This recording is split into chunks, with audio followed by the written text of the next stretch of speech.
त्यामुळे देवाचा धावा मी याच्यासाठी करेन की अतिवृष्टीमुळे अनेक शेतकऱ्यांचं नुकसान झालेलं आहे, अनेक ठिकाणी पूल तुटलेला आहे, गावाचा संपर्क तुटला आहे.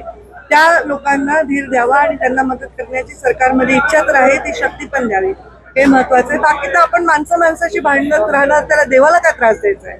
तर बंजारा समाजाच्या एसटी प्रवर्गात आरक्षणाबाबत त्यांच्या मागणीमध्ये न्याय आहे. ते त्यांना वाटतं की गॅजेट जर यांना लागू राहिलं एका समाजाला तर आम्हालाही लागू करावं, पण ह्याला संविधानाच्या चौकटीमध्ये बसेल तेच निर्णय फायनल होत असतात.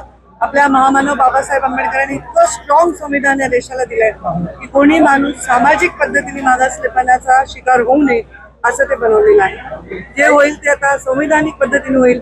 भाषणं आम्ही करणं किंवा कोणी त्याच्यावर स्टेटमेंट करण्याने ते होणार नाही. जे संविधानिक दृष्ट्या बरोबर आहे ते होणार आहे. पण त्यांचं म्हणणं रास्त आहे, बंजारा समाजाचं म्हणणं रास्त आहे.